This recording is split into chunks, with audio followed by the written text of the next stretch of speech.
Metal Gear Solid, thanks to its subversive exploration of themes like control, DNA, and the military-industrial complex, as well as its detailed stealth mechanics and stellar presentation, surged forward in unspooling the web of the Metal Gear series at large. It took big strides and bigger swings, with the series' recurring ideas and narrative elements beginning to well and truly coil around each other. This left its sequel, Metal Gear Solid 2 Sons of Liberty, with massive shoes to fill. It eventually did so in many of the ways we expect for video game sequels, the classic bigger, better, but again approach. However, it also became an entirely different beast in many other areas. Now initially, those shoes weren't meant to be filled. Metal Gear Solid was going to be it, but with success, a sequel became inevitable.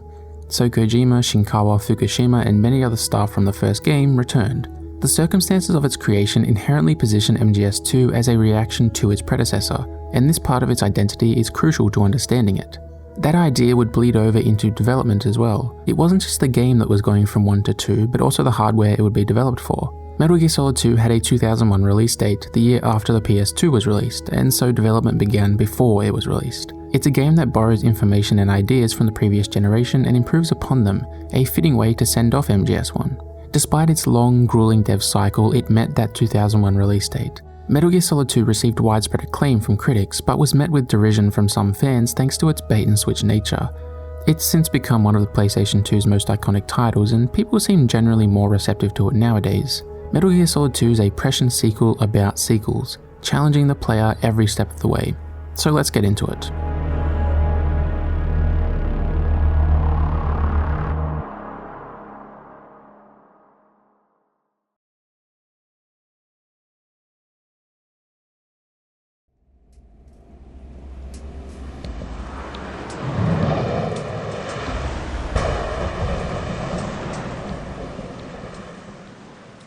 Metal Gear Solid 2 has a keen sense of self. It's aware of its past, and in particular what Metal Gear Solid 1 was seeing, and the ways it framed those statements.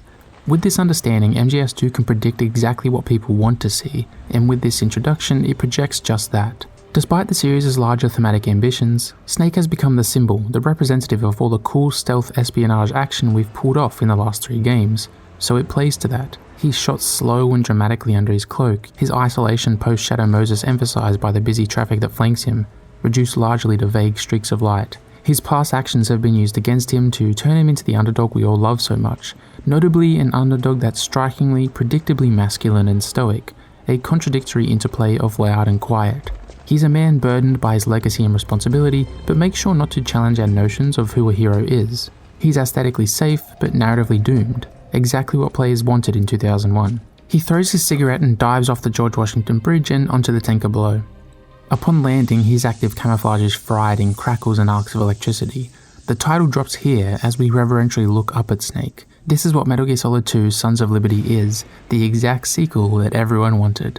Snake has boarded the tanker as he and Otacon, as part of their anti-Metal Gear organization Philanthropy, have been tipped off that a new model of Metal Gear is on board. The objective is to head to the bridge so you can figure out the ship's destination, and then below deck to snap some evidence of this new Metal Gear. In exploring the tanker, you find that the philosophy of giving people what they want extends to gameplay. The environment is now more dynamic, with an improved cover system, the ability to climb up and down certain geometry, and the option to hide in lockers or hide guards in lockers. This more detailed interaction is subsequently improved upon by a greater breadth of observational options. Getting the lay of the land, both generally and in its details, is easier and more achievable compared to MGS1, and the addition of first-person aiming only amplifies that. Once mastered, this leads to slick sequences of stealth that feel like an amped-up version of what we did in the first game.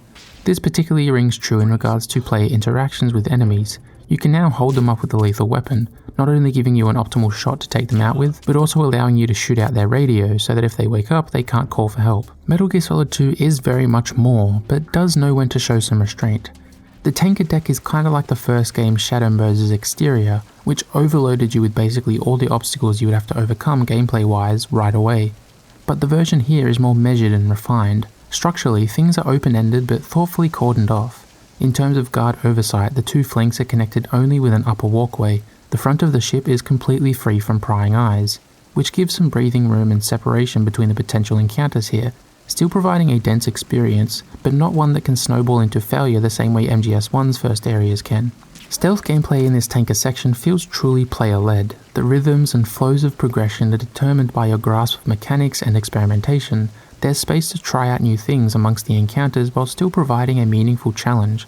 Victories and losses are dramatized further by the intense atmosphere. The torrential rain hammers down on every surface as the wind whips around you. The lighting is orchestrated to create contrast. Guards tend to be placed under more direct lighting, and so the impression of emerging from the shadows to take someone out is palpable. There are probably PS2 games with higher polygon counts, but I'd argue not many with such an impressive ratio of polygons to immersion, which, trust me, is a very scientific and quantifiable equation. It definitely makes sense. Basically, everything feels purposeful and well realized. The granular detail remaining from MGS1, seen in things like full resolution character reflections, or the fact that water pools around the doors to the deck, or how there are rooms filled with dozens of fully modelled mundane objects like fruit or bottles that all have animations for being shot or otherwise interacted with. All this steeps you in Snake's shoes. Finally, you get to just be him purely on the front foot. The guards you're taking out as Snake end up being Russians who take over the ship shortly after you land, led by Sergei Galukovich, who Liquid and Ocelot were going to strike a deal with in MGS1. After figuring out the ship's destination, Snake spots Sergei's daughter, Olga, outside. The boss fight against her naturally builds off the mechanical progression seen thus far, with the key to victory found in unique interactions between your tools and the environment to eliminate obstacles and give you a clearer shot. The narrative reward of getting to this point isn't very consequential, but is justified as a structural choice once you defeat Olga. You take her USP and then have to descend to the hold, retracing your steps for a lot of it. You're now better equipped inventory-wise and in your own understanding and conception of the game's mechanics and systems, so gameplay becomes slicker and more impressive in these now familiar locales. The tanker is brilliantly structured for not just drama and a seamless initial learning curve, but also player empowerment, which in turn causes us to buy into the idea of being Snake. Once in the engine room, things slow back down, but the mechanical confidence from earlier endures, making way for greater player options and complex stretches of stealth execution to take place. The game's general investment into greater depth of level design and mechanical design naturally begets player expression. There's a greater feeling of ownership over your decisions. The path you carve is yours and, in turn, Snake's.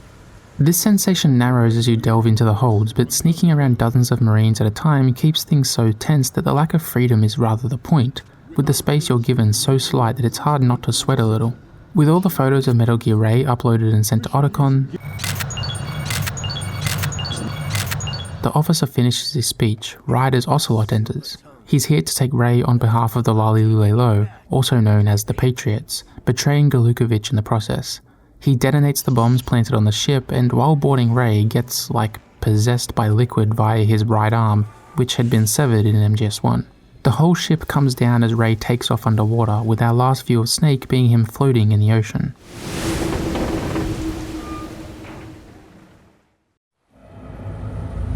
Snake, do you remember the sinking of that tanker 2 years ago? Of course. We skip ahead 2 years with Colonel Campbell explaining the current situation. After the tanker sunk and spilled oil, a facility was set up around the site to clean up the surrounding area. That facility has now been taken over by Dead Cell, a former military group gone rogue. They have hostages, one of whom is the US president, and if their ask of $30 billion isn't acquiesced to, they'll destroy Big Shell and in the process light the harbour on fire. Snake infiltrates the shell and is told he now goes by Raiden, and as he heads above ground, we see him properly for the first time. This is also where we see Metal Gear Solid 2 properly for the first time, and gives us a framework through which we can take a closer look at the tanker section, and following that the whole game. MGS2 has an umbrella of themes, many of which interconnect, interact, and overlap, but which all fall under the overarching, centralizing thematic focus. To me, you can kind of group these into different tiers based on how they relate to each other and their severity of presence in the text. At the bottom we have the things we typically expect from a Metal Gear game, the focus on world conflicts and anti-war politics that specifically single out nuclear war and threat, and the relationship between war and capital via the military-industrial complex. These things serve as a thematic base and are inherent to the series' identity. They throw them away the whole time, arcing up into the forefront when needed. Above that we have the next tier, focusing on identity, self-determination, the idea of sequels, and art's complicity in control and indoctrination. Then moving further up there's the larger concepts these aforementioned ideas splinter off of, like false reality/narratives, digital censorship, and control generally. One more step up and we get closer to the source of truth, looking at information control and the relationship between genes and that source of truth, the big dog right at the top of the umbrella. Memes! No, Metal Gear Solid 2 isn't all about those silly little image macros we love so much. but rather the intellectual idea of memes, that being information that's passed down not genetically but culturally, orally, auditorily. Memes can be ideas, behaviors, or symbols. They are the synthesis of society and its legacy, an apt companion to Metal Gear Solid 1's central theme of genes. So with this understanding, let's examine our time so far in this game and see how these ideas are seeded and laced throughout, leading to the moment we currently find ourselves in, controlling the twink instead of the hunk. True to its role, that thematic base is most prominent in the narrative base of the tanker section, with anti-war messaging communicated through the setup of the proliferation of Metal Gear technology, and by extension nuclear technology at large. The meat of this section continues Metal Gear's legacy of exercising anti-war themes through gameplay thanks to the stealth toolset that de-emphasizes violence broadly and sees it as a consequence rather than virtue to successful play. Metal Gear Solid 1's conclusion that circumstances mold history rather than DNA shines through via Golukovich, who seeks control of Ray as a way to empower Russia, wishing to see it rise to prominence as it did in the past as the Soviet Union, with him specifically lamenting how capital and the profit motive infested his hometown of Sneznik, tearing it apart. There's not a fucking chance I said that right. With him specifically lamenting how capital and the profit motive infested his hometown of Snezhinsk, tearing it apart. The other themes are not quite so prevalent but do emerge here and there, serving to lightly introduce the idea of memes. This is seen through Metal Gear's plans being sold on the black market and Otacon and Snake planning to use the internet to expose the existence of Ray. Control is weaved in as we see a cipher takes pictures of Snake which could be used against him in the future. Even the goofier parts of the game tie into the propagation of information, like how Otacon tries to take over Mei Ling's role of reciting proverbs, but completely fails to grasp them, giving incorrect explanations that plant false ideas. These types of details are all throughout the tanker section. That being said, these ideas started way before the game actually did. Like MGS1's briefings, there are supplemental materials for this game, now in the form of books. One is written by Nastasha from MGS1, recounting what happened in Shadow Moses, and the other is a pulpy action novel about the event as well. They amount to hundreds of in-game pages and don't only establish the idea of memes, culture being passed down, but also how art can take fact and turn it into fiction, crafting false realities out of thin air. Realities that likely appeal more to our sensibilities, placating us with simplicity and low-stakes engagement. And that's exactly what the tanker chapter of MGS2 is. A predictable, safe evolution of a formula that doesn't challenge you but rather satisfies you. And at the center of this performance it puts Snake, as the game understands what he represents semiotically. He signals a fun stealth game with a complicated plot and cool metatextual elements. As I said earlier, he's dramatically rich but aesthetically safe. He doesn't ask us to question our preconceived notions. When we see him, the experience of the game feels safe. He's been depersonalized in our world thanks to Metal Gear's success as a franchise, and depersonalized in his via the reverential view people have of him after his work at Shadow Moses. This is why he's treated the way he is in this tanker section, shot like he's important and significant. It's also why this section is so perfect. It's been crafted to give us all what we want as a way to make the bait and switch more powerful. The stronger anti-war theming contributes to this. As you play this tanker section, things are par for the course. You're comfortable knowing it's just another Metal Gear game. But to take another step back, what Snake and the supplemental material introduced had actually already been covered in the game's marketing campaign. Raiden's never seen, not on the cover, in trailers, or anything. Just as he was a tool for his government in MGS1, Snake was also a tool for Konami and the game's own themes during promotion. In the previous game, the writers would externalize narrative ideas through moments like finding Meryl's codec number on the CD case, or switching controllers to fight Psycho Mantis. In this instance, control isn't exercised on a case-by-case basis, but rather at large, to millions of people, for the most part digitally. Kojima was creating his own false narrative and censoring digital information himself to communicate those exact ideas for a game that wasn't even finished yet. So when we take into account the three sort of pillars of thematic content we've covered, the actual game, the supplemental stuff, and the marketing campaign, they harmonize towards this moment of when Raiden's revealed, and hone in specifically on identity. In Metal Gear Solid 1, Snake served a dual role. We could see him externally as the cool spy, but could also relate to him through our shared ignorance. This makes him an effective protagonist, but also a good vessel for wish fulfillment and power fantasy. When you play MGS, you can kind of be that rugged, masculine tough guy who has a sense of right and wrong. So of course we, and when I say we, I really mean who a video game player has historically been assumed to be, a straight man, want to be Snake again for the sequel. Sons of Liberty indulges that for a bit, but only to make the rug pull that much more effective. Raiden has been engineered to force us to contend with how easily we can be controlled and made to believe in something that really makes no sense. Sure, where Snake is handsome, Raiden is pretty. Where Snake is cool, Raiden is goofy. Where Snake's broad and toned, Raiden is lithe and sinewy. But ultimately those things are superficial. Raiden plays identically to Snake. It's all a matter of aesthetics and semiotics. These surface level signifiers don't define Metal Gear, and yet they're the things everyone got upset about at launch. In this move, MGS2 firmly cements its own identity and calls into question how we define ours in relation to it. Should it be through the superficial factors passed down from game to game like DNA, or should it be through the deeper structural and thematic ideas which are formed via experience and circumstance, like memes? Metal Gear Solid 2 Sons of Liberty invests time into creating and then smashing its own false reality as a considered, convoluted setup for its own suite of intricate themes and ideas. It's not a neat evolution of Metal Gear Solid 1, it's an intricately layered piece of interactive postmodern art that asks us to question reality instead of accept it. Disruption and skepticism are the status quo moving forward, and now that we know that, we can truly move forward. Those first steps you take as Raiden ring is pretty familiar, as the setup and outline is incredibly similar to MGS1. From the rogue terrorist group, the grid layout of the first encounter, the dual objective, getting to the base via swimming, to even camera movements, like when Raiden removes his mask on the elevator. The game's not only setting something up for later, but kinda teasing you, making you feel like you're Snake even though you aren't. Which is a common thread. MGS2 doesn't have an active contempt for its audience, but it also doesn't want them to be comfortable, and as such there's always something interesting going on textually. Right before stepping onto the elevator, you're introduced to Rose, who saves for you and acts as an analyst. Rose is also Raiden's girlfriend. Her presence defies logic, the conflict of interest is obvious, but serves to reinforce how Raiden differs from Snake, with an inherently deeper emotional investment in the mission. You make your way to Strut B of Shell 1 in search of the President, and upon arriving find a member of Dead Cell, Vamp, eliminating members of the SEAL Team 10 squad that are also after the President. Vamp sucks people's blood, can run on water, and moves incredibly fast. All of which the game refuses to explain, but I don't think it really has to. He's just one of many villains, and exists to beg the question, what the fuck is going on? Raiden helps one of the SEAL Team 10 members, who's clearly Snake, though he tries to disguise himself with a fake name. The role these two characters play is explored further in this cutscene. We learn that Raiden was trained purely in VR. He's essentially a soldier raised by video games. The VR missions from MGS1 are even directly referenced. We continue to see that we're much more like Raiden than we ever were Snake. Furthermore, Snake is more in tune with what's going on and the situation generally. He's just not the character this story needs at its center. He also functions well as a secondary character, as we have a pre-established positive relationship with him.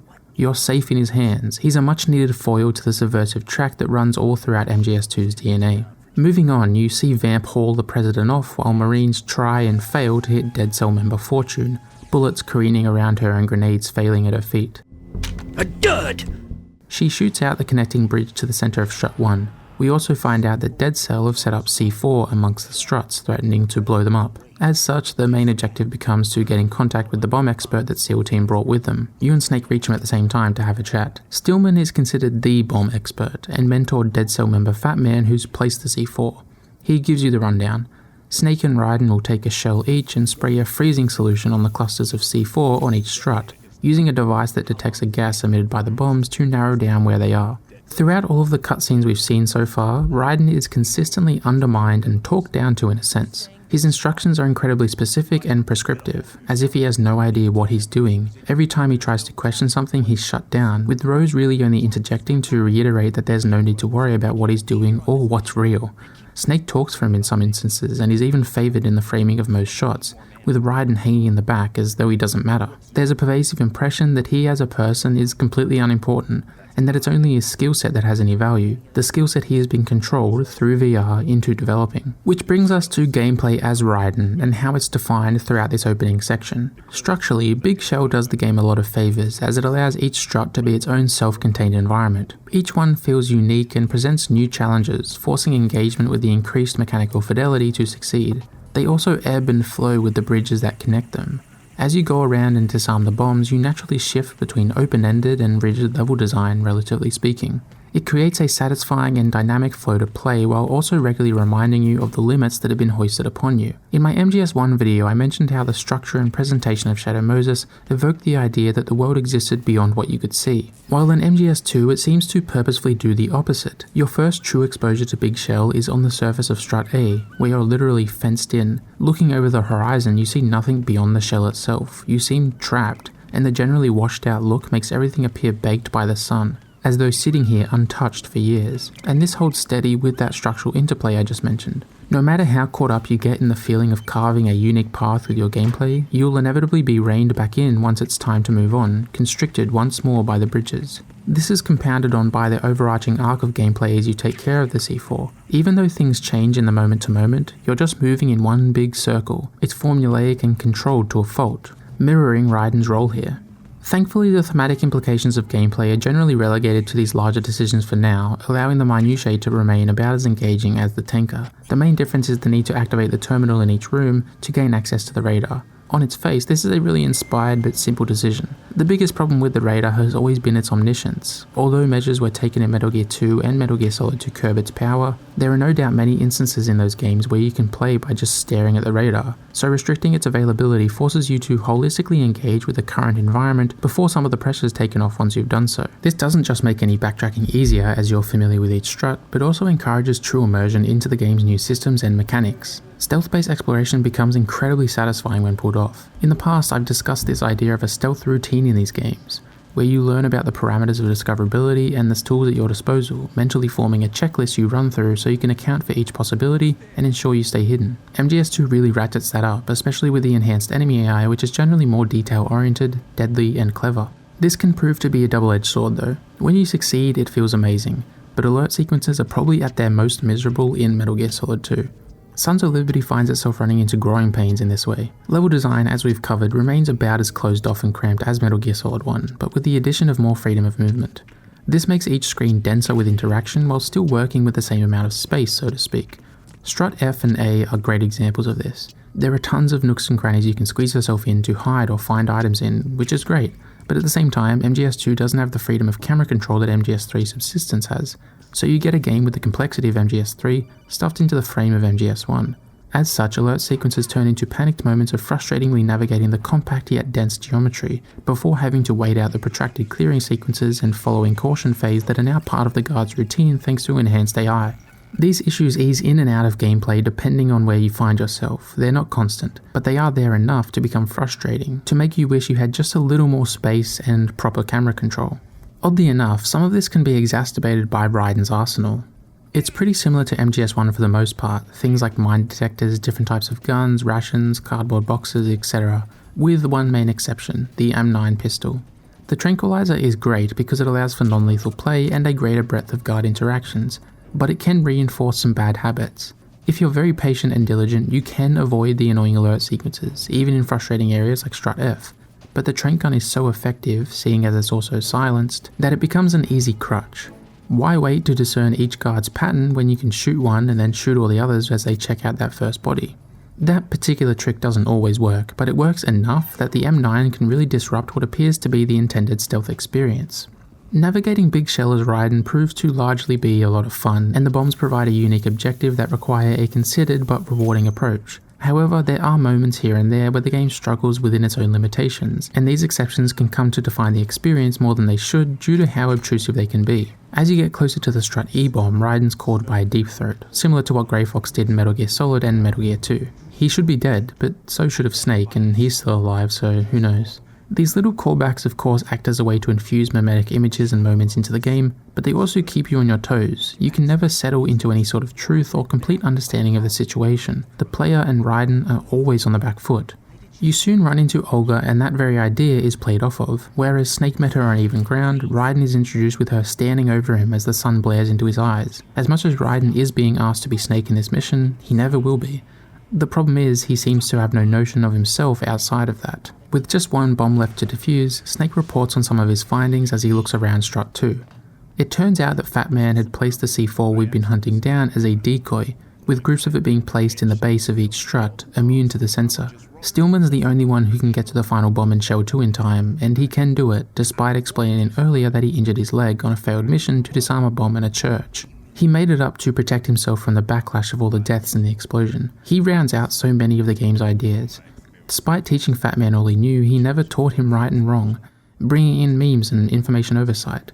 He created a false identity and, by extension, reality. Now he must emerge from them and live amongst his truth. MGS2's ideas can be so broad, and so making them more personable like this is an effective way to reinforce them in the moment-to-moment, while also giving a structure under which camaraderie between Snake and Raiden can form, firming up the already solid gameplay structure for this section. This culminates with Raiden having to take care of the larger bomb in Shell 1, something that Snake doesn't do. Our function is starting to be moulded by the events here, it's just a question of who we're playing the role for, ourselves or someone else. Snake disarms his final C4, which in turn activates the C4 stores in both shells. You now have a 400-second time limit to get back to where you started. An excellently tense turn of stealth gameplay follows, one that leverages the knowledge the game knows you will have. As you near the bomb, Stillman admits that he was beat. Fat Man surpassed him. His final words are passing on his knowledge, this time with active moral intention rather than the blank slate with which he taught Fat Man. Memes are brought out of the abstract and into the immediate, the emotional, as Stillman is taken by the explosion that rings out from Shell 2.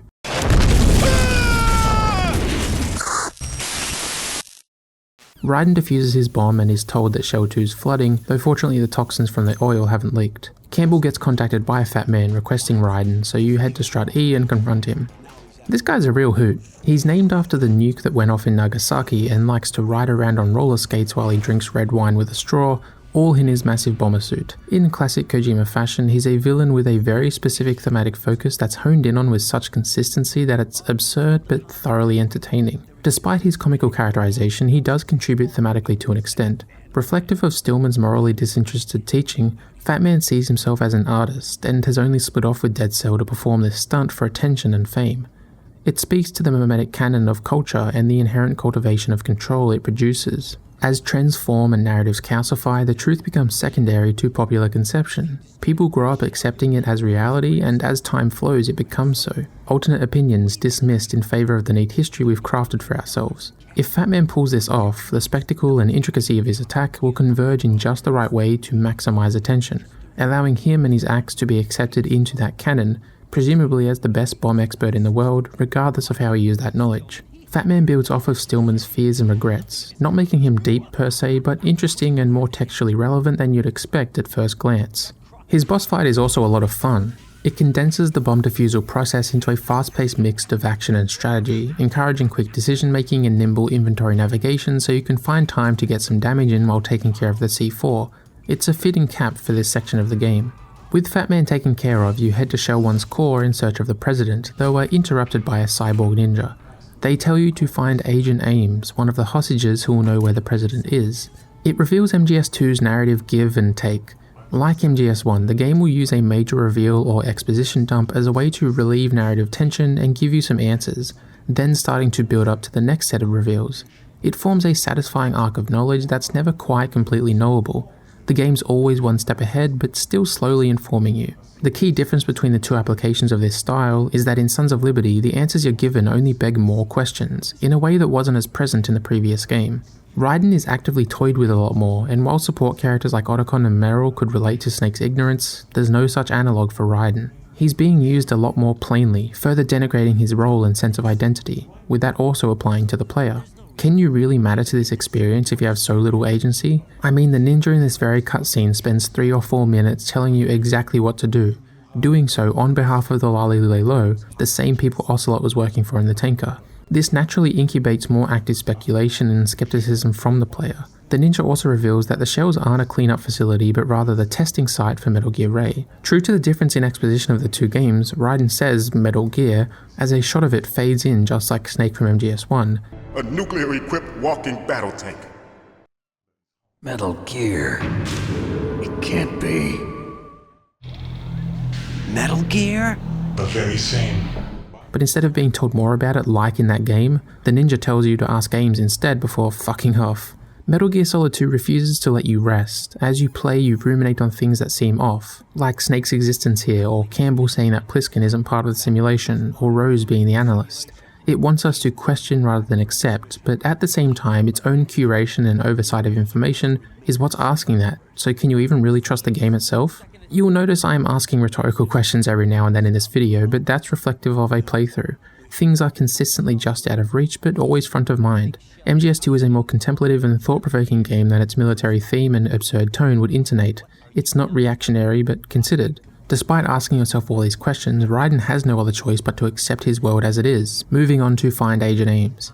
This overbearing spectre of control translates to gameplay for the middle part of the game, oftentimes veering into frustration and pacing issues. To actually get to the hostages, you have to disguise yourself as an enemy. This is a fun idea, but represents a trend in design where new concepts branch off rather than build off the game's mechanical base. There are a decent amount of new features that are introduced and implemented in only one instance, like disguising yourself here, the sniping sequence later, a water section, and more. These aren't conceptually inert, but MGS2 is already a game with a decent breadth of unspoken stealth rules, and so introducing new ones is something that needs to be handled deftly, but because these sections are so isolated, the learning curve is either steep or non-existent. There's a specificity in Metal Gear Solid's 2 level design that arcs into view around now and never quite dissipates again. This increases the likelihood of alert sequences and failure states, and while that's being used to demonstrate the strict control we, as Raiden, are under, experientially it's just not fun. Again, these ideas aren't inherently bad, but the bomb defusal sequence, which allows for extended bouts of stealth play with a certain amount of freedom and experimentation, is not structurally called back to at all. The rest of the game is strikingly linear and restrictive, becoming grating at times. I'm now going to talk about Rose. Sorry, I was trying to find a way to work this in better, but it's tough to do so precisely because of how out of place it feels. After you call Rose to save, she'll talk to Raiden about their relationship, more specifically about what day it'll be tomorrow, and the significance of that day to them as a couple. In terms of just writing quality, the conversations are cliché and predictable, manifesting as either too heavily melodramatic or saccharine. The story of them meeting for the first time is comedic in how perfectly cute and romantically aspirational it is, the kind of thing you'd only see in a shitty movie. And the dramatic beats aren't much better. Raiden's emotional distance in their relationship is handled with such a heavy hand that it comes across shallow and amateurish. These interactions are hard not to roll your eyes at, especially as they're irrelevant to the mission at hand. The dissonance of sitting through one of these shortly after hearing that a hostage is going to be executed every hour is palpable. A hostage has been killed. Shot in the head. Jack, do you need to save? Jack, when you get home, let's have a homecoming party. Just the two of us. Yeah, that's a good idea. The investment in this relationship will pay off narratively, but in the moment you don't know this is an investment. So instead, Rose comes across as a nag who has no place here, which is another problem. From Metal Gear 1 to Metal Gear Solid, women have never had roles of much consequence. Their sexuality was often highlighted for the player's sake in an objectifying way, and their existence was in some cases used as narrative shorthand to serve as an emotional stake for Snake, given little true character of their own. The writing of women was executed with little care, feeling informed by antiquated ideas of gender, and Rose doesn't help that impression. She's the only real woman of significance in the story thus far, and her role is really just to get annoyed at Raiden because he's emotionally unavailable, or to repeatedly reassure him of her love so he doesn't give up. She's an accessory to him as a character, incredibly thin and inconsequential outside of her relation to him. A continuation of the trend of Metal Gear's writers being unable to conceptualize women outside of an outdated field of view as it pertains to their ability or roles in the story. Not everything about Rose and Raiden is bad, however. As I said, much of it will pay off later, but even in the immediate there's plenty interesting going on. We see here an evolution of the dynamic between Snake and Raiden. Snake's objectification of women in MGS1 is tinged with a machismo that would see this as virtuous rather than lecherous, and as such his emotional arc is based around him finding a woman who needs him, while at the same time really asks nothing from him. It's mostly unearned and again antiquated, but interestingly isn't honoured in this game.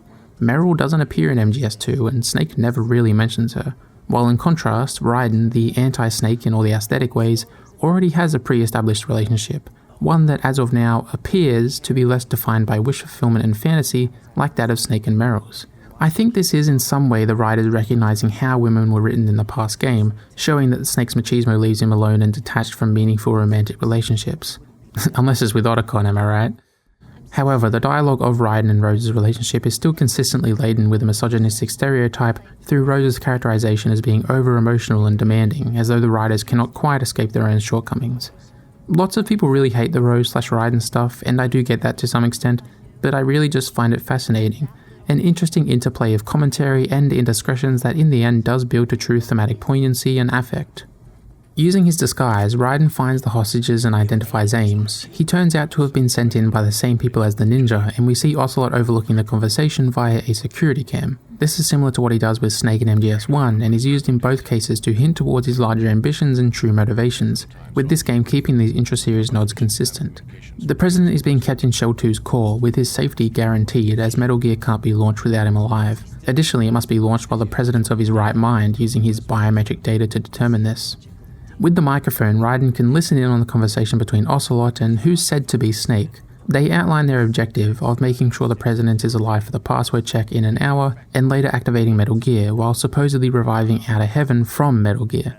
Olga enters and questions Ocelot's loyalty to her father, who we saw him betray during the tanker, as Snake calms them down. He's taken them in when no one else would, just like Liquid and Big Boss before him. The last thing Ames tells us is that the nuke is set to be detonated above Manhattan, so that Snake and the others, calling themselves Sons of Liberty, can take the area offline and rule it for themselves, in their eyes, liberating it. Ocelot saunters out and confronts the pair, as Ames passes away in a similar fashion to Anderson with Foxdie. Raiden's able to escape thanks to the ninja, Ocelot assuming them to be Grey Fox. As our understanding of the situation is peeled away, it's tough to follow every thread and keep it in place in your head. The ransom of $30 billion, which was emphasized so heavily in the beginning, is really only brought up again when someone's telling you it's bullshit, for example. It's confusing and at times risks losing the player and by extension their investment, but I think MGS2 manages to keep its head straight in this regard thanks to the paradigm around information it builds. The Raiden reveal tells us to question what we see right off the bat, and after that, small aspects of the mission are revealed to be falsified. As you learn these things, you internalize the idea that the truth is never right in front of you. The game leans into this by providing a myriad of vectors through which information is transferred to Raiden. Paradoxically, as these get more obscure and abstract, they become more trustworthy. As such, we learn to pretty much ignore whatever Campbell says while coveting what we overheard from Ocelot and Snake. It's not a mind-blowing idea, the enemy will always know their own plan the best, of course, but in MGS2 this directly plays into Raiden's journey and the thematic content at hand. This dichotomy of Campbell and the villains exists along mechanical lines as well. Campbell is only communicated with via direct digital channels and text boxes, while Ocelot and Snake are heard over a microphone and direct first-person control, with the subtitles shifting in size in concert with the proximity of voice. This sort of methodology is applied quite consistently and reiterates narrative ideas invisibly, helping ground you in the mystery despite its complexity. While trying to get to Shell 2, the Sons of Liberty continues to mechanically reminisce about its predecessor as a means to contrast the experience we want versus what we got, and how the audience's expectations largely rely on aesthetics, caring about what we're shown and told rather than the reality in front of us. It does this via the need to backtrack for a sniper, a fight against the main villain in an aircraft, and using remote control missiles to deactivate electrified floors. Having to work outdoors again also ratifies what I said about the visuals earlier. Not only is it notably more artificial and isolated, but the atmosphere feels purposefully less dramatic and moody.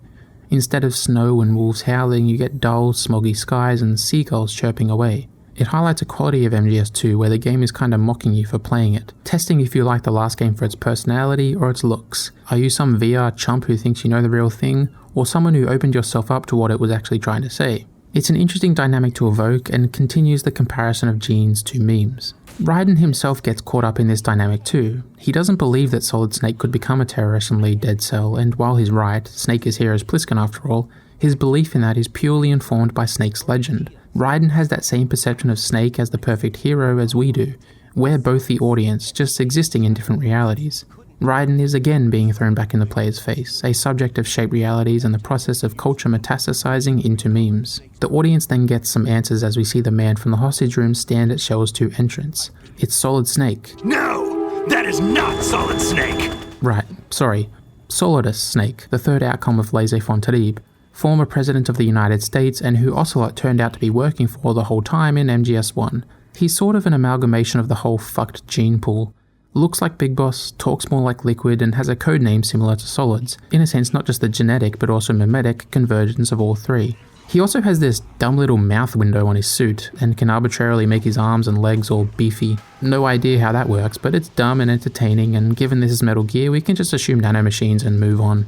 Solidus has a pretty unique style of body language amongst the series, which affects how he's shot and framed. He's more metered and experienced than Liquid, often slowly rising as the camera creeps in, as though afraid to approach him. He feels intimidating. It's sort of how you had to imagine Big Boss to be in the Metal Gear games. That being said, there's still an edge of bitterness and callousness that Big Boss didn't quite possess, at least not to the same degree. As such, Solidus, like much of MGS2, is new but still familiar, building off what came before just like the thematic content. Solidus jumps from the shell and arises on top of the Harrier we saw on Strut E earlier. As though beginning to pass the mantle down, Snake tosses a stinger launcher to Raiden from the helicopter he and Otacon want to use to rescue some of the hostages. It's fitting, as this Solidus fight, as mentioned, is practically the same as the fight against Liquid in the Hind. The only real differences are in the details. The most notable one is the truncated geometry you have to work with, which naturally pulls tactical emphasis away from hiding from Solidus' missiles and machine gun fire. In that way, it does feel more restricted and contrived, just like Raiden's mission when compared to Snake's. With enough missiles, Solidus crashes towards the ocean with one eye taken out, just like Big Boss, before Metal Gear Ray leaps out to catch the Harrier, somehow already active. Vamp then just fucking runs across the water inexplicably, which is not really relevant, I just wanted to mention it because it's so batshit insane. Once Solidus has retreated, Pliskin confirms that he is in fact Solid Snake, helping Raiden reconcile his mission by reiterating what Grey Fox said to him last game, that you can hang on if you fight for what you believe in. The two of them, Snake and Otacon, see their NGO philanthropy as something that can spread the truth to the coming generations. The antithesis of what the Sons of Liberty and the Lali Lulelo want. Raiden stuck right in the middle, a compelling narrative snafu that will force him to develop as a person in one direction or another. The presence of Rey explains why the cute couple are here, with the additional reason being that Otacon's sister may be working here. Although Rey is activated, contacting the President can still prevent a nuclear launch, so Raiden does some fancy cartwheels, drinks some piss, and sneaks into Shell 2's core. After overhearing Olga voice discontent to Solidus, you use the Nikita missile to gain access to the President. This exact detail reoccurs in each of the first 4 Metal Gear games, interestingly taking on a meaning that develops over time. Its first reappearance in Metal Gear 2 felt like a simple callback. Having it crop up in MGS1 was a way to highlight the control we're under as the player, with no choice but to replay things we'd done in previous games. And here it takes yet another shade. This obstacle of electrified floors has been overcome 3 times already, yet this same bloodline, first Big Boss, then Liquid, and now Solidus, continues to invest in it. It's as though the villains are slaves not to their material circumstances, but instead what their predecessors did. It shows how information wasn't passed down, and so nothing was learned through this one particular strand of history. This is largely what these retreads and callbacks exude, a sort of dual identity as not just a reminder of what could have been for a sequel to Metal Gear Solid, but also how memes are not absolute or all-encompassing. Some things will get lost or misinterpreted, in this case being a failed mode of defense. Raiden confronts the President, and, well, strap in, this one's a doozy. In a bid for true power, Johnson put his lot in with the terrorists by punching in the nuke launch code. Although he is the president, he's really just a figurehead for the Patriots, also known as the Lali Lulelo. They're a small cabal of ruling class elite who work anonymously to shape and enforce policy, essentially controlling the country. Johnson had hoped that by joining the terrorists he could use Rey as leverage to gain real agency, but was blindsided by Solidus' want to challenge the Patriots' monopoly of power. The problem is that the Patriots are so all-encompassing that to defy them would create a vacuum of power so grand that chaos would ensue across the country, and thanks to the US's influence around the globe. Johnson's also able to divulge some info about Solidus. After getting Ocelot to convince Liquid to kick off the Shadow Moses incident, it ended with data about Rex and the Genome soldiers being distributed online, resulting in his removal from office by the Patriots. Solidus bided his time until Metal Gear was finished, and now that it is, he's struck. Only, the Metal Gear in question isn't Rey, but rather something completely different. Arsenal Gear. Arsenal is a stronghold of missiles and nukes guarded by a fleet of Metal Gear Ray units. Though it's not intended to be a weapon, it's equipped with GW, an AI that can conduct the flow of information and by extension select what becomes accepted truth and what doesn't, a useful tool for the coming digital age, and the glut of data it will bring in its wake. Fortunately, GW isn't activated as of yet, and if you can make contact with its primary programmer, Emma Emmerich, you can have her infect GW with the virus that Johnson gives you, modelled after Foxdie. With his speech done, the President insists you kill him as his vitals will soon be checked for the nuke launch. Interestingly, Ocelot barges in and does the job for you, quickly running off. That's a lot to process, but like the tanker, let's sort of filter what we've learnt through a series of thematic lenses to parse how this all contributes. First of all, this dump of exposition proves to be another subversion of reality. It's turning our understanding of the situation on its head just like Raiden's existence did, bringing into question our place and what power we have. This splits two ways. As players, our interaction with the game has been completely undermined, with no true understanding of the situation.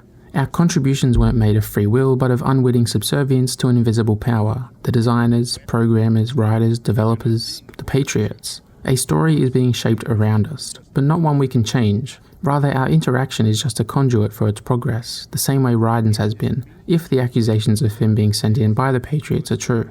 Understanding this, we come to question our role similar to how we do in Metal Gear Solid 1. This time, however, it harbours one unique facet. We asked to be Solid Snake again, and through this reoccurring control we have embodied him once more in the truest sense, yet it was rejected by many as their request wasn't born of a genuine understanding, but rather a shallow want to personify his aesthetics again. Then we have how this information affects Raiden. The shattering of reality further fuels his crisis of identity. The camera and narrative has only recently started to favour him more, but that's only as a facsimile of Snake, and now even that precarious self-image has crumbled around him. We see this addressed in this scene as the president for some reason molests Raiden, surprised to discover he's a man. People's view of Raiden is incomplete and nebulous, neither seeing him as man or woman. Obviously, our understanding of gender is thankfully more nuanced nowadays, so that's not such a crazy idea, but I think this moment is meant to symbolise Raiden's complete lack of personhood, and it's not saying he's non-binary, as dope as that would be. The Patriots also help tie together many of MGS2's disparate ideas. On the surface, they're quite comical. Believing there's a small group of men controlling all aspects of life from the shadows is common conspiracy fodder, but they're not meant to be taken at face value. The Patriots are allegory, symbols of a more applicable point. The two major political parties here in Australia, Labour and the Liberals, and the two major parties in America, the Democrats and Republicans, are all ultimately indebted and invested in the status quo. Neither one, as long as they exist or are in power, will ever subvert the rule of capital in their respective country.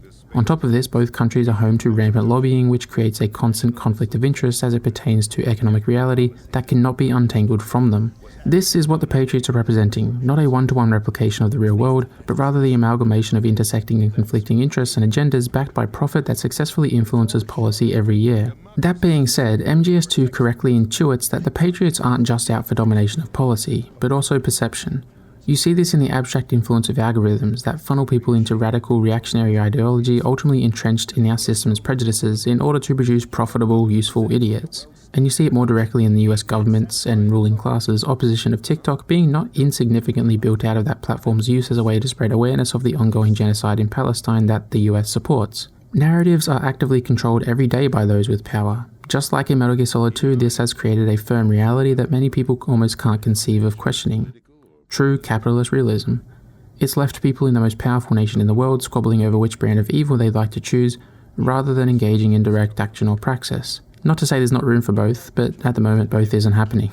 The latter has been so firmly villainized by those with power that, as I said, it's seen as inconceivable to even consider as a viable option for most. So of course the Patriots as they exist in Metal Gear Solid 2 aren't real.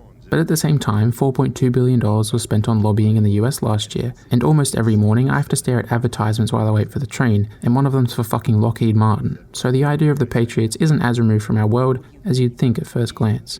They encompass the game's ideas of information control, memes, censorship, false narratives, self-determination, and the myriad of anti-war sentiments, wrapped up neatly in one symbolic bow. The Patriots act as the contextual piece needed to properly understand the rest of the game, but with how consequential they are, there's the risk of them uprooting any personal stakes or investment. Luckily, a call with Snake and Otacon after Ocelot takes off helps ground things again. The pair finally level with Raiden in a way no one else has yet, with possibly the President being the only exception. They explain how Snake was framed for the tanker sinking, while giving background as to the events that have led to the current situation. Every relationship Raiden has had in this mission is inextricably hierarchical to an extent, but Snake and Otacon, by existing outside that system, can bypass those presumptions and talk as true allies, even if some of Snake's reasoning for not explaining himself earlier is flimsy at best. After this call, things level out psychologically and you can begin to search for Emma. Having navigated the flooded core, you run into Vamp. He spells out his and Fortune's motivation. They seek to use the hydrogen bomb on Arsenal gear, which Solidus doesn't know about, to bomb the people who framed them, causing them to lose legitimacy. The narrative turned against them and was set in stone despite what the truth may be. Vamp and Fortune don't nearly match up to the sons of Big Boss from MGS1, but do have an interesting relationship to mortality that colours their characterization. Fortune seemingly can't be hit by weapons, and Vamp can't die because he's bisexual, and as such there's a subversive tragedy to how they're written, and their voice acting. They yearn for death and the relief it would bring, existing in a purgatory, condemned by the culturally accepted reality, but with hearts that refuse to stop beating. This leaves them with their own motivations and makes Solidus's plans way less of a united front than it first appears to be, reinforcing threads of identity and control of information, but at the same time making them feel rather inconsequential. They don't have the power and control Solidus has, or the plot focus of Raiden and Snake, leaving them as odd elements in the periphery that are awkwardly shifted in and out of the spotlight at what seems like random. They can be compelling in the moment, but distracting on the whole. Once you've jabbed enough tranks into Vamp's forehead,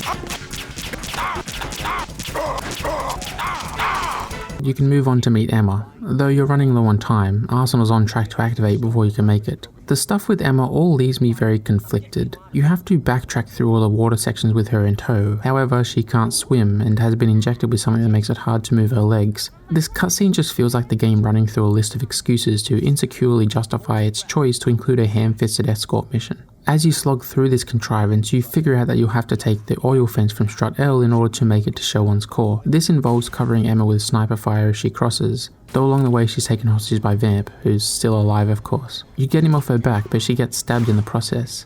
Snake rushes in to get her to the computer room, Raiden following behind. The virus for GW starts uploading as Emma fades away. It's pretty evocative how her and Otacon manage to reconnect at this vital juncture, with her final wish to be called by her name remaining unfulfilled, only for Otacon to then repeat it over and over in some vain attempt to bring her back. But this dramatic poignancy belies the rest of this narrative content. The reason why Otacon became estranged from the family was because he was in a sexual relationship with his stepmother, which then caused his dad to kill himself. Emma didn't know this and put all the blame on Otacon for leaving them, later thinking that working on Metal Gear would bring them closer in a way, hence her presence here. It's kinda nuts, and when you take into account the incestuous relationship and Emma always wanting Otacon to see her, quote, as a woman rather than his sister, it becomes very uncomfortable to sit through. The affecting death of Emma is the exception in this whole ordeal in terms of competent storytelling. The rest of it is truncated, contrived, and thematically apart from the rest of the experience. This section indulges in Metal Gear's worst characteristics of its writing without having nearly as much symbolic and thematic merit to truly justify it. Not to mention that it continues the trend of defining a woman by her relationship with a man, while that man gets to have his own more complex mythology. There are at least two good things I can say about this whole segment. Firstly, it gives Raiden something to purely be responsible for. Emma isn't secretly a puppet of the Patriots or anything like that. She's someone who does serve a plot function who he, mostly, competently protects and helps out. There's even a cute dynamic as two weirdos in way over their heads, coming across in how they're shot at times, separated from each other and the people they love most. Secondly, this puts the trio back into the shit. The virus is cut off while 90% uploaded, and so they'll have to descend into Arsenal Gear to finish things. Watching them G each other up so they can save the hostages and get in the guts of Gear is invigorating, a great pivot through which to exert the built up emotional energy and blast you forward again.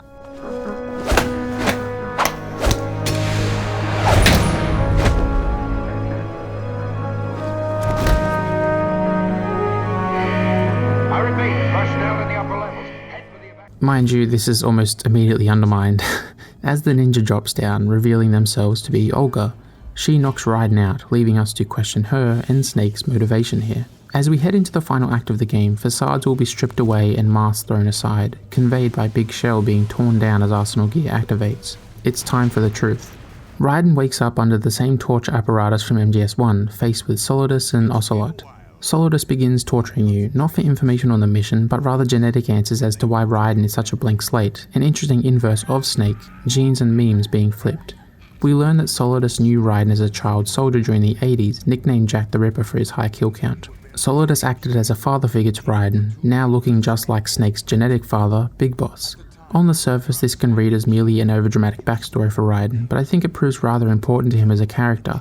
He's effectively a blank, someone with no real identity who's been tricked and manipulated again and again. And so the first true thing he learns about himself was that he spent his past exploited by war and governments. Even though we now know he wasn't strictly trained in VR, this reveal shows us that being a mindless soldier almost is his identity. Learning this leaves him destitute and dramatically prepared for what's to follow.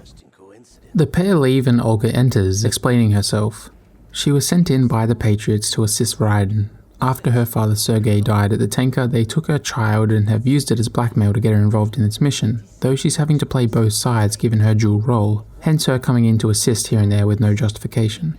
The only contact with her kid she has is via images sent to her once a month online, underlining the use of digital information control the Patriots are already exercising for their own gain.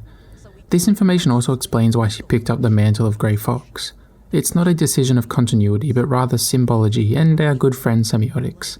Grey Fox was someone used and dehumanized by Big Boss, and then Foxhound, and we can now assume, by extension, the Patriots. He started in Metal Gear 1 as a captured ally, to piloting Metal Gear in the sequel, to being a cyborg himself in Metal Gear Solid 1, dying to Rex during the Shadow Moses incident. He represents the most reprehensible, oppressive action these institutions have taken in service of their goals. Olga, by wearing that suit, slots into that role, this time exploited via the ransom of her child, her lineage and future. It's another instance of playing with our expectations and wants as an audience, creating contrast between our superficial ideas of what this series' identity is built off of and the reality of that identity. The symbol of Grey Fox and his suit is more important than the idea of cool ninja. Once Olga has left, the game continues to wrestle with its own status as a piece of art about war. Raiden talks to Rose about how he and the other child soldiers were indoctrinated using war media, or memes, normalizing certain images and portrayals to make them more pliable. As Raiden talks about his past, the time spent bickering with Rose starts to pay off. This past turned him into someone afraid to be vulnerable, haunted by his childhood, in a sense a much more severe Stillman. Raiden won't pass anything on because he refuses to acknowledge what he's been through. It's legitimately pretty heart-wrenching and tragically makes him the ideal candidate for taking down Solidus, a perverted, mimetically engineered patricide about 25 years in the making. Raiden becomes so fatalistic and morose that it colours what's to come with a mortal impression of finality. He no longer sees just a reflection of the player in the mirror, but who he does see leaves him pessimistic and self-destructive. Raiden's left completely naked and exposed, continuing to be humiliated in a way Snake never was. Once off the torture table, he covers his genitals, playing into his androgyny, and is littered with tattoos that are simple, geometric blocks of black ink, a cold precision to them that communicates how he's been programmed and controlled. Finally entering Arsenal Gear, you find yourself in the jejunum, another name for a part of the small intestine. GW, with its combination of industry and AI, is portrayed as a malformed blend of machine and man. Listing its rooms as parts of the human body speaks to this. On the other hand, its appearance is very indebted to artificiality. Arsenal's environments are stark and rigid, simple layouts tinged by the blue light of a screen. You also see floating, see-through displays around the ray units that line the walls, as though GW's code is actively leaking into the room. Finally, these two parts of Arsenal come together at the point where Raiden's foot meets the floor. As you slip by guards in these rooms, each step lights the floor up with a hexagonal pattern. This pattern, seen also in the game's title sequence, marries much of the MGS2's ideas together so that they can be discussed again here, at the end. Primarily, it is that contradiction of human and inhuman. As a symbol, it's connected to chemical compounds and by extension experiments generally, something seen as objective in a sort of detached way, while ultimately still being focused around parts of our lives and the world around us. These hexagons also create a complete connected shape, pointing to the burgeoning flow and potential control of digital information and how the internet connects us. On that same note, there are the connections between characters like Raiden and Solidus, and also how Metal Gear Solid 2 connects to its predecessors. Finally, these hexagons are the structural makeup of Big Shell. Every step is a reminder of what we've gone through, and also how artificial it's all felt. As these hexagons light up, reality falls away piece by piece yet again. The kernel's calls lack context, care, or true purpose, just perfunctory pieces of data delivered with a digital rasp, fizzing with rot and decay. Sky to the east. It was moving very irregularly. Suddenly, there was intense light all around me, and when I came to, I was home. What do you think happened to me? Huh? He seems confused by what the sun is, he gets frustrated by how you play, and he asks you to turn the console off, just like Big Boss did in Metal Gear 1. Raiden protests once or twice, but before long falls silent. He's being talked past, we, the player, are being talked to. The guards you must avoid are oblique and veiled in a comprehensive mess of garments. They feel less present as people than those we fought earlier.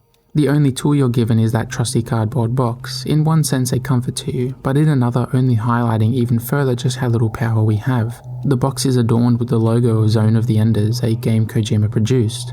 We're being advertised to and having our immersion shamelessly shattered by the game itself. As this transpires, lazy, babbling vocal samples echo out into the space around Raiden. They seem to be saying something, but you can't understand it.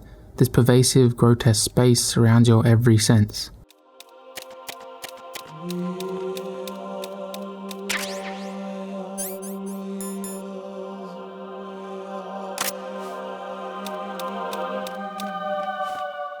The Colonel's deconstruction is important, but ultimately observed somewhat from a distance. He seemed off the entire time, and thanks to our experience in MGS1, it's not entirely unexpected. However, the same can't be said for Rose. Despite how one-note the writing of this relationship has been so far, you have a pretty comprehensive understanding of it, if only thanks to attrition. We get how important Rose is to Raiden as a person, and how she's integral to his life while also proving to be the catalyst for lots of angst around his identity and past. She's become a symbol for his inner conflict as a person, and so her betrayal stings that much more. Rose and Raiden's, or Jack's, relationship was manufactured by the Patriots from the beginning. She was planted to report back any information about him so that he was easier to control. The way this compounds Raiden's rapidly deteriorating idea of self is tough to watch, and it reaches its climax as Rose reveals one last detail. I'm carrying. I'm pregnant, Jack. Rose, what's going on?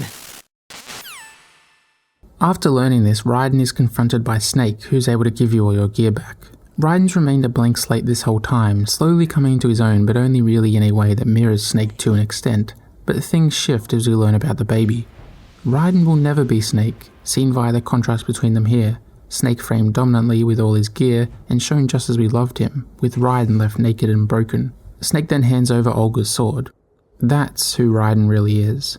Olga inherited Grey Fox's mantle as someone completely controlled and destroyed by the Patriots, and now Raiden's inheriting it after her.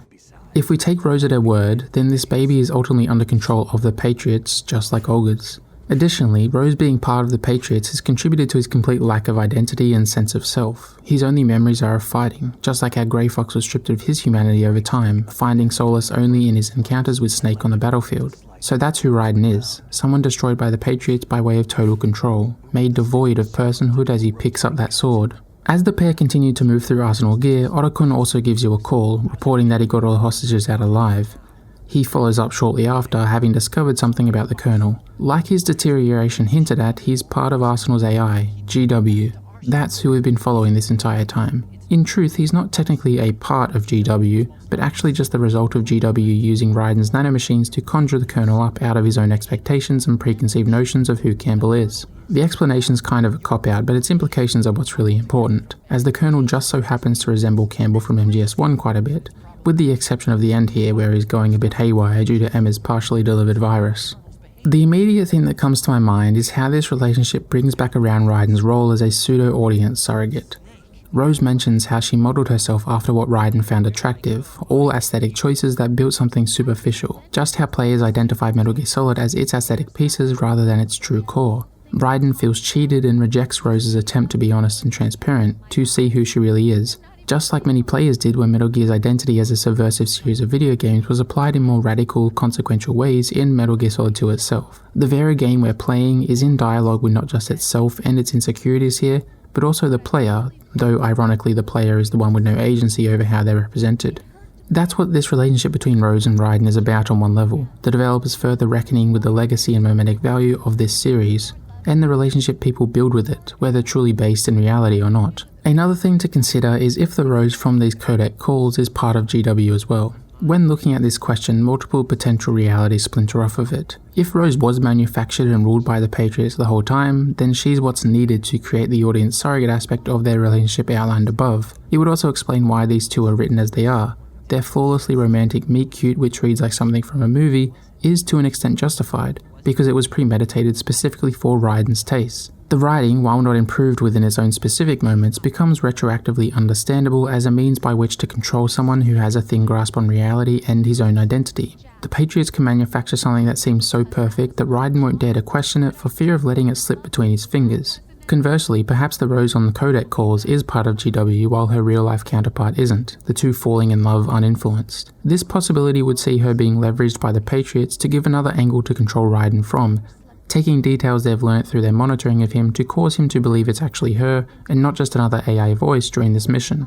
This seems more likely to me and plays off how the Colonel, as part of GW, is partially crafted out of our expectations of what this character should be, so Raiden's own first-hand experience with Rose would mean her AI counterpart would read as genuine. Regardless of which is true, these two possibilities are entirely feasible within the established world, and play into the game's ideas in unique ways, taking different approaches to further make us question things. Metal Gear Solid 2 forces the player to apply their own postmodern lens to its plot, again controlling us in the ways in which we engage with our free will. The most revealing part of this conversation with Rose is the end, where she says she's pregnant. To me, this reads as a desperate attempt by GW to keep Raiden hooked into following their plan, giving more credence to the idea that Rose is real, but has been subbed in for an AI in this mission, especially given how the audio distorts at the end.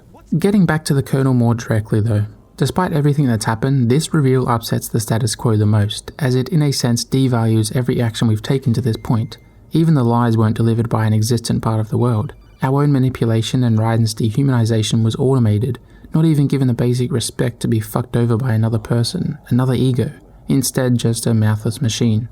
We immediately see the adverse effects this has on Raiden's already shaky psyche. His questioning becomes rabid and irrational, desperately grasping with the contradictory, indecipherable reality he finds himself trapped in. The player follows suit to some extent. You're not there sweating bullets, paranoid that the phone's gonna ring and that when you pick up the Colonel will be on the other side, but you do begin to question everyone in the narrative. Even Snake has lied to you at some points, and so it's hard not to scrutinize everything. It's super effective, but I think for some this resulted instead in indifference. When the game refuses to plan its feet, never giving you true answers, especially in such a complicated and perhaps to some overwrought way, it's easy to just check out and stop caring, which, like after the conversation with the President, is where Snake comes in.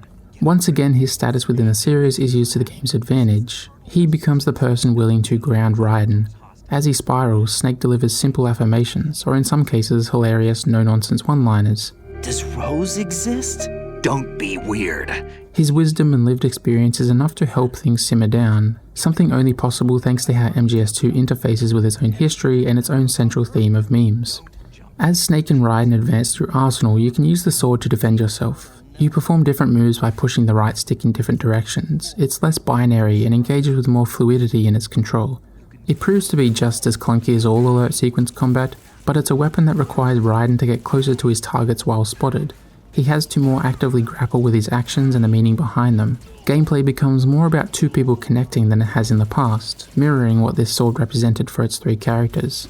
After ascending the colon of Arsenal for a while, Fortune interrupts, though Snake keeps her occupied as she believes Snake was the one to kill her father. Raiden finds himself in an endless, almost digital void. Solidus commends his fighting ability, wondering if it's a result of the S3 plan. S3 stands for Solid Snake Simulation, a program designed by the Patriots to be executed by GW. It would train fresh soldiers to become exactly like Solid Snake by putting them through similar circumstances. It explains why there are so many similarities to MGS1 in this game. There's the main villain being another Snake, there's repeated gameplay sections like the torture scene, getting to the base via swimming, Raiden's codename originally being Snake, the initial objective being a farce, a team of former government agents as villains and bosses, to just recently when the fake Rose is abducted like Naomi in MGS1, and even right now, as Raiden stands in what looks like the same setting as the odd photo mode in Metal Gear Solid 1 VR mission's bonus disc. It also calls into question the initial tanker mission and Metal Gear Solid 1 itself. The only way that Raiden would be able to build the preconceptions and expectations necessary to have the AI kernel turn out exactly like the version in MGS1 would be to live in Snake's shoes through these scenarios. Possibly everything was manufactured, meticulously put together to manipulate Raiden exactly as needed. It worked for us as players as well. After the initial band-aid pull, you start to warm up to Raiden as he becomes more familiar and over time does resemble Snake more in terms of disposition and how the camera frames him.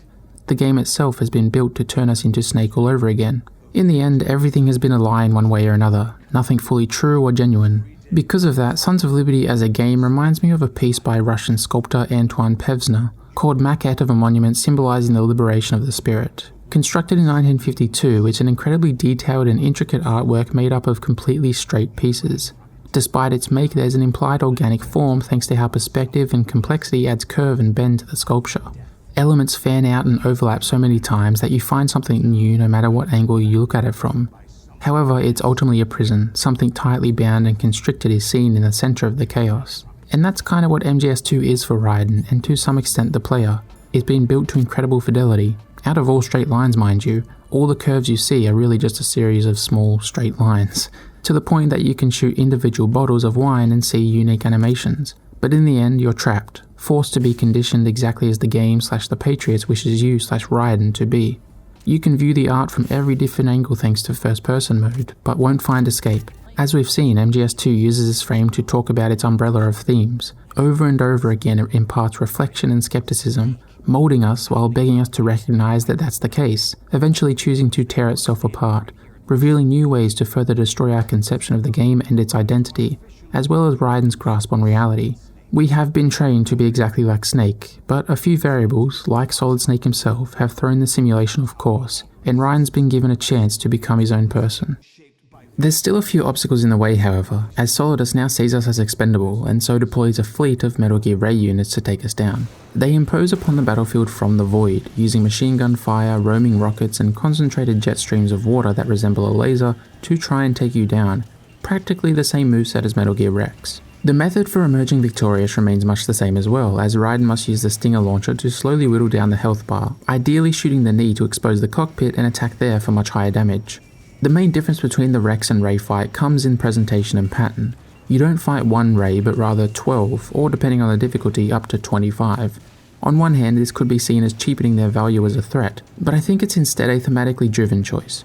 It doesn't just hammer home the S3 plane's perfect conditioning, but also how Snake isn't the be-all and end-all. Raiden can excel where he may not. Raiden can be something, or someone different. These almost competing ideas manifest in gameplay. The attack patterns of the Rays rarely overlap, and stopping to use the Stinger gives moments of regular pause. It makes for a very natural and satisfying rhythm of play, where you almost mindlessly take down these behemoths of military might. The strategy is simple and rather transparent, as though the programming is floating to the top of the experience, not just reinforcing how reality has been falling away, but also how the player and Raiden have been programmed themselves through information control and memes. With this comes a certain level of power. You feel skilled and in control, but within the subtleties lies an uncanny, unsettling vibe humming away. The environment itself is super eerie, complete with the silhouettes of more Metal Gears looming in the distance, seemingly never ending. As more join the fight, you see their codenames above the life bars. The combo of letters RO followed by a number and then E means that the second and fifth Ray both resemble Rose, a subtle reminder of Raiden's messy, uncertain relationship, the only normal thing he had thrown down the drain along with his psyche. There's also the design of Ray. I adore their design. The sleek metalwork is contrasted by their strict bent-over posture, causing their legs to zag back and forth while the fins stick in the air. They have an imposing figure that's unpredictable in spite of how simple it actually is to take them out. On top of this, they still roar like Rex, while also bleeding when taking damage, though I'm sure in canon it's meant to be petrol or something. Regardless, the mix of man and machine that Rex was is taken further with Ray, their presence alone being enough to dial up tension within the encounter. After enduring for a while, Raiden finds himself surrounded, about to be crushed, just like Grey Fox was. However, Olga jumps in to stop it, ultimately still needing to protect him in order to keep the Patriots from killing her child. For her trouble, Solidus restrains her with his little octopus arms and shoots her, ultimately perishing to protect the protagonist just like Grey Fox did. The music laments this with its pained vocals as GW's infection begins to transmit to the Ray units. Olga!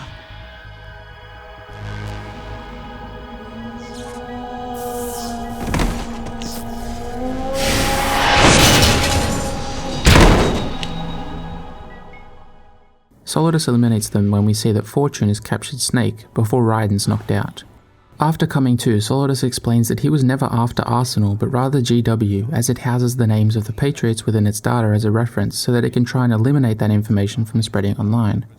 However, Ocelot jumps in and one-ups him, explaining that everything, including Solidus's and Dead Cell's actions, were planned and accounted for. He makes the connections I did earlier as proof of how this mission was orchestrated and played out much like the Shadow Moses incident.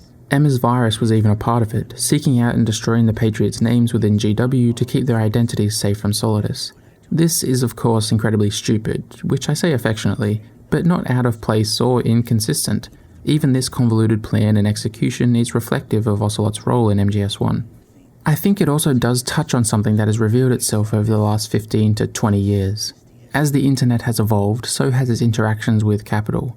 Early on, the internet was sort of a bastion from its ever-extending parasitic tentacles, being, apart from the cost to initially connect, a largely free and ad-free experience.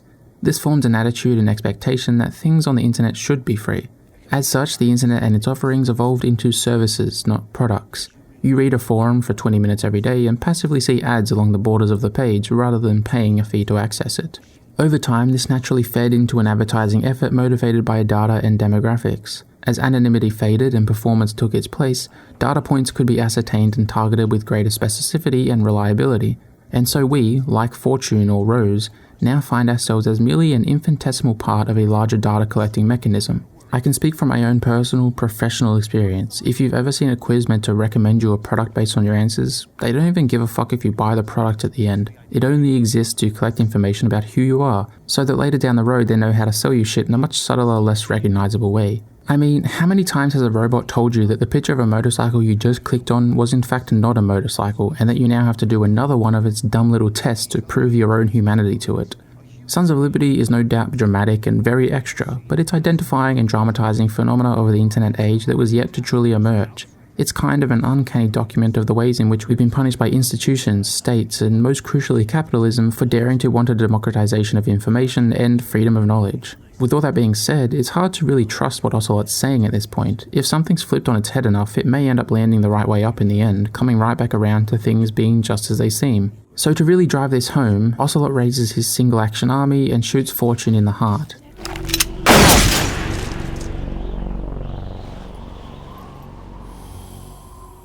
Narratively and thematically, Fortune's a pawn, a simple symbol of the status quo. Despite all the twists and turns, her ability to have bullets bend around her or grenades fizzle out at her feet was never undermined. It was held up as existent and legitimate, just so it could be subverted by Ocelot to communicate the place of authority from which he speaks. Retroactively, the cordoned-off melodrama of Vamp and Fortune makes more sense. The Patriots manufactured consent and she unknowingly played into their schemes. With Rose and now Fortune, the clunky writing and pacing shows itself for what it is, ultimately just a side story to ensure other parts of the plan could be kept in order. Like with Rose, I can't say that excuses it, and it's probably not even all intentional. No doubt the inability to write believable women is coming into play in both instances, but nonetheless it does match up to me and adds another layer to the metatextual elements of MGS2. Fortune, still alive because her heart's on her right side actually, bends bullets and missiles around her and the others while Ocelot fires from Ray. It doesn't make any sense, but like some other things I see this more as a symbolic gesture. Now operating with the truth, Fortune can do extraordinary things, showing us how manipulation and control shackles people. She finally collapses and Ocelot readies to finish off Snake, Solidus, and Raiden, before Liquid, through his arm, possesses him. Brothers! Liquid! Liquid was the one to tell Snake, the only unplanned element, about Arsenal gear. He still seeks to feel his patricidal fantasy and so jumps off Arsenal as he sends it sailing into New York City, with Snake jumping off to follow him. Must be a fast swimmer, I guess.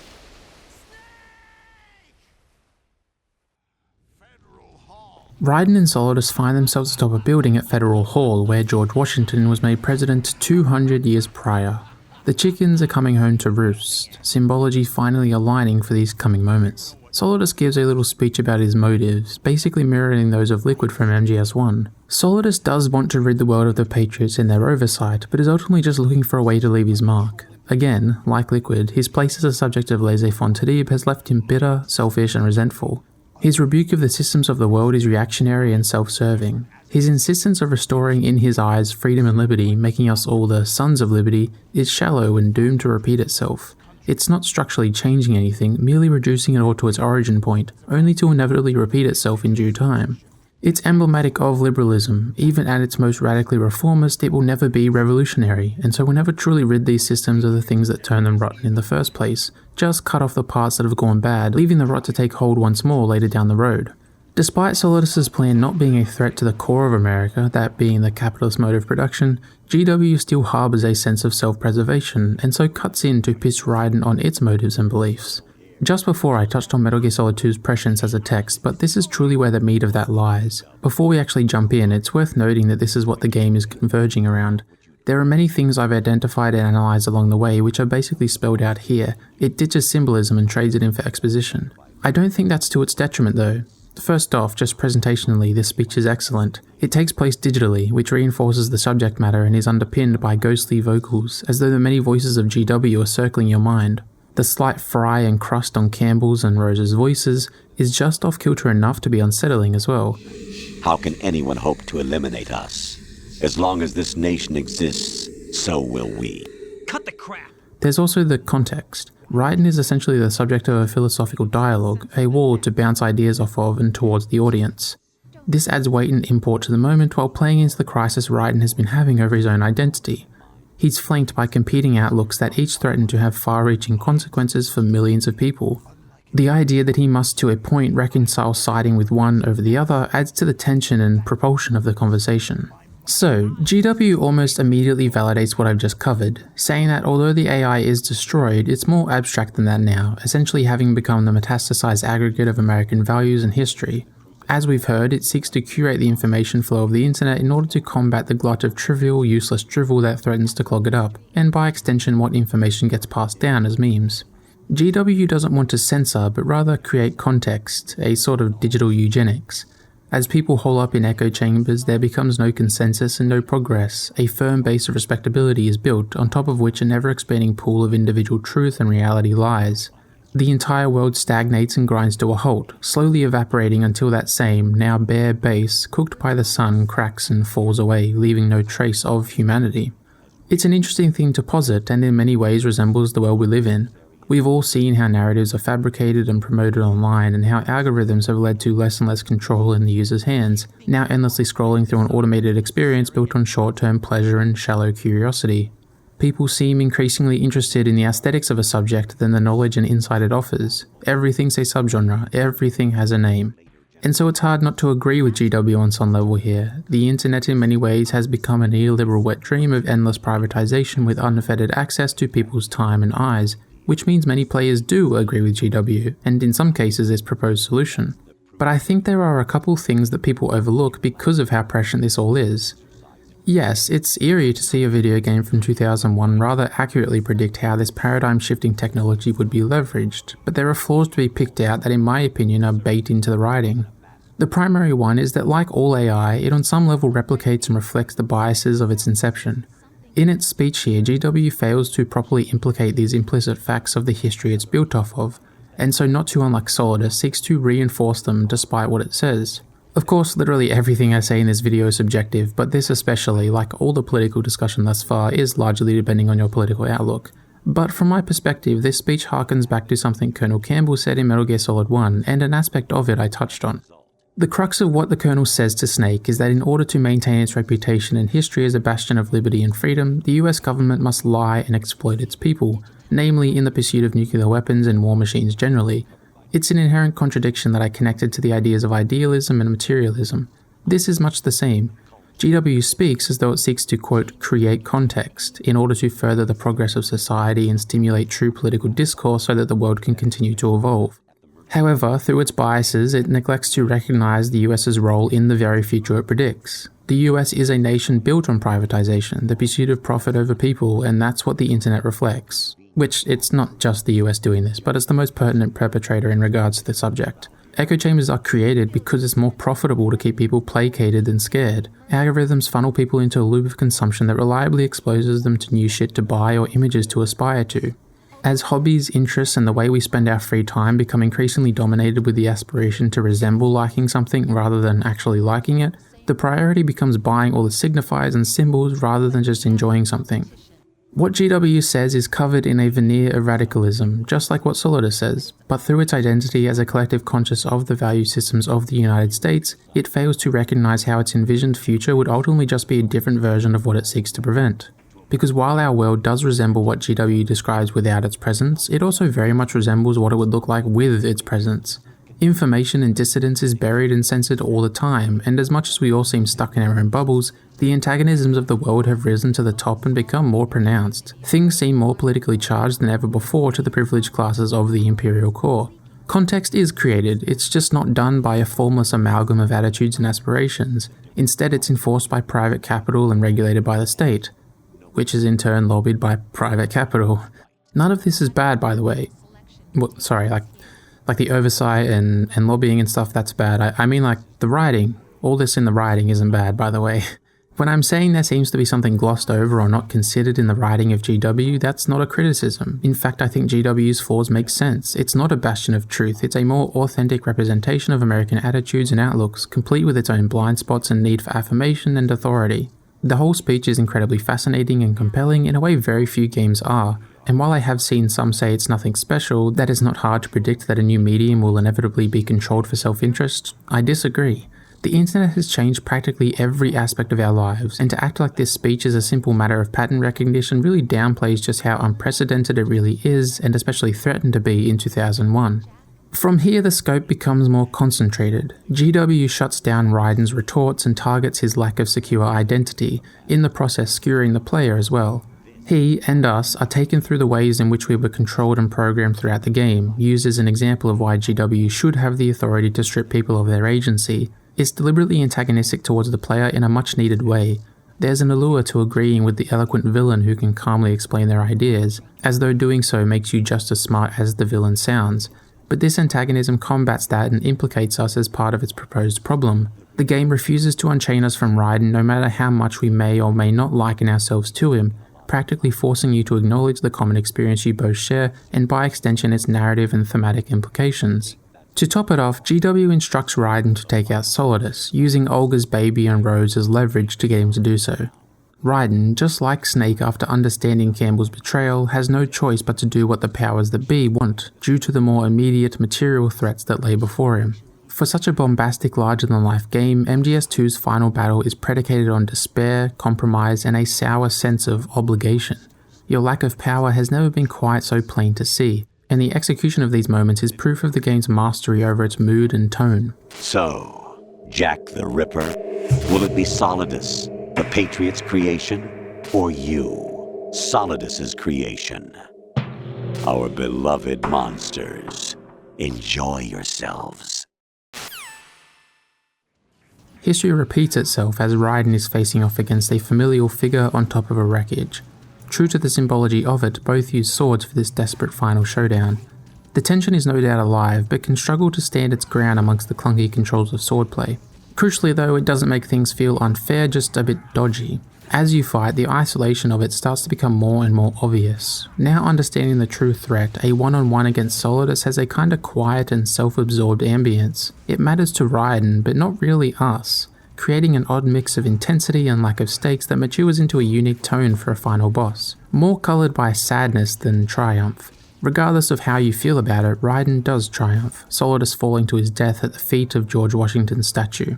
As if to emphasize just how hollow this victory is in many ways, the people of New York seem unperturbed by the massive military ship that's crashed into the city, walking past Raiden as if he's not there or doesn't exist. He questions who he is, only for Snake to show up just in time. He again helps calm Raiden and the player down. No matter how orchestrated it seemed, what he felt and went through was real, and the key is to figure out what you think it meant and believe in it. Own it. We have the power to choose, we just have to make the choice. Raiden's emancipated and pulls the dog tags from around his neck.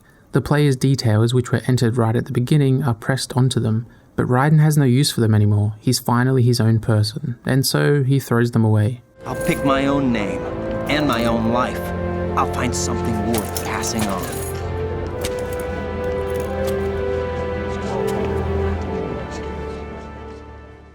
Snake then ties up some loose ends, confirming he put a tracker on Liquid Ocelot's Ray and assuring Raiden that Olga's child should be okay as long as he's alive. Snake also has a copy of the virus and can work backwards to determine the names of the Patriots, though that's a mission just for him. As if to exemplify what Snake said, Rose then appears, giving them a chance to actually be with each other, as two people instead of one. Raiden doesn't know if he was ever actually talking to Rose during the mission, but he does remember what the day is now, their anniversary. He has to decide what it all means for himself and follow what that decision brings. This newfound power is capped off by his final words remaining unheard by the audience. Meant only for Rose's ears, he's finally escaped the control, the manipulation, at least for now. Despite the dourness that colours the final fight, it manages to claw itself back to a realistically optimistic tone. The jazz ballad that scores the credits only compounds on this, and feels like a very deliberate choice. Jazz is one of, if not the, single greatest cultural contribution America's made to the world. It was pioneered by black Americans, by people who were controlled and contorted into whatever shape the state and capital wished for them, by people who for centuries now have fought for their true freedom from oppression. Jazz has acted as a tremendously human expression and at times escape from that fight, providing renewed power or respite when needed.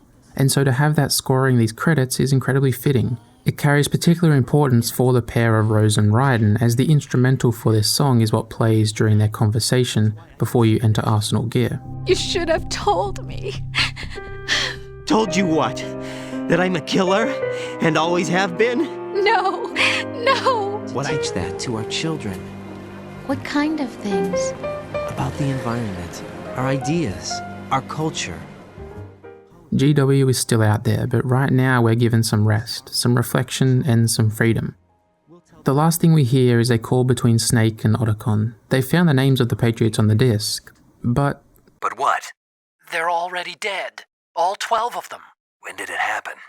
Well, about 100 years ago.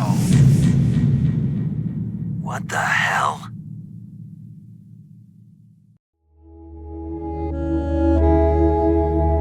Traditionally, a good video game sequel knows exactly what the player wants. Metal Gear Solid 2 Sons of Liberty becomes a groundbreaking video game sequel by knowing exactly what the player wants and refusing to ever really give it to us. It has the confidence to tell us no, to insist that it knows better. And really, it does. MGS2 capitalizes on Solid Snake's recent status as a mimetic symbol to force us to question how we identify with art and the role art has as a reflection and in-time influence on culture. Despite seemingly destroying MGS1 by taking the focus off Snake, its influence does echo out into the future. Similarities between the two Solid games contextualize interesting discussions of memes, information control, false narratives, identity, and the thematic spectre of the series, the military-industrial complex. These discussions are reinforced and grounded by the gameplay. Here, Metal Gear Solid 2 very much is a traditional sequel. Encounters and stealth sequences are more involved and decisions are rife with consequences, both predictable and not. Spaces come alive thanks to enhanced enemy AI, with greater environmental interaction giving each area more potential. The structure of Big Shell serves the game's overarching and moment-to-moment ambition, creating limits within which it can thrive. At times these components do fall out of sync and you're left with a frustrating, protracted waiting game or brief jaunts of mechanical expansion that never quite crystallize into greatness. But by and large, gameplay remains engaging while also being interestingly in conversation with the narrative elements that surround it. By the time the gameplay scenarios become less rigid and the story starts to spin out of control, you're already invested in the characters enough to grab onto them as the floor falls out from under you.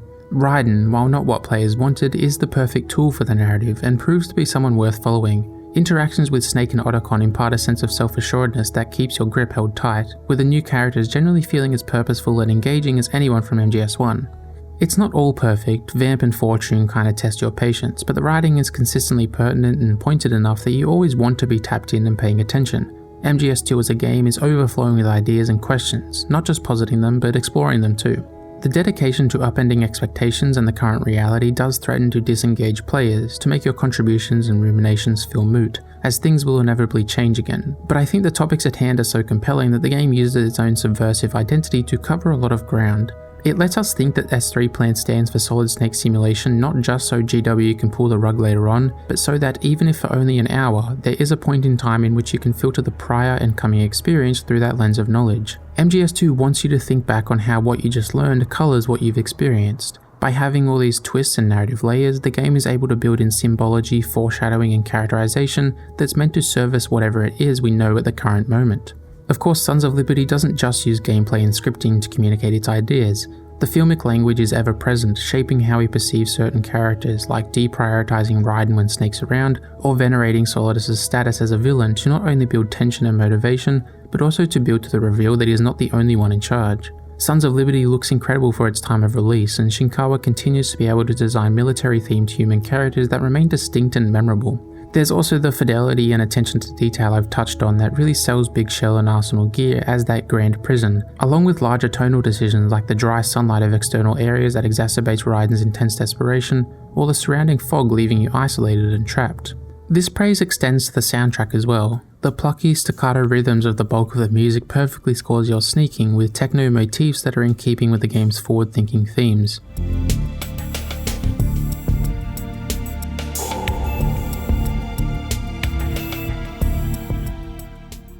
At times though, it breaks from this to deliver something much more human, most notably for Fortune, a somber piece led by saxophone that perfectly characterizes her misery and dejection.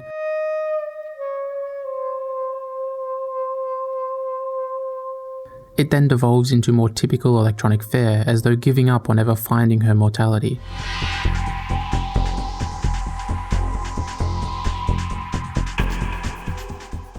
A similar break exists for Raiden and Rose as well. Their meeting at the end is underlined by warm piano notes that are dramatic but not forlorn. The voice acting remains leagues ahead of so many of its contemporaries as well. There's never a dull line delivery, every moment laced with believable conviction and motivation, as well as appropriate moments of levity and emotional range. I could go on and on, but I've rambled enough. The bottom line is that Metal Gear Solid 2 is delivered with a clarity, purpose, and confidence that few games have. It's heady but manages to avoid pretension. It's a legitimately curious game that uses everything in its power to spark that curiosity within you. Even the parts I don't like remain more as endearing missteps, just proof that it's not infallible and is still human despite its subject matter. Even nowadays, as video game narratives have deepened and expanded in their scope, Sons of Liberty kinda stands on its own, as a daring experimental title with the budget and scale of a blockbuster. It's a refreshing piece of pop art that in the burgeoning age of IP sought to destroy its reputation for the sake of its own thematic aspirations. It's complicated, fun, verbose, self-aware, exciting, frustrating, thoughtful, fascinating, and well worth it.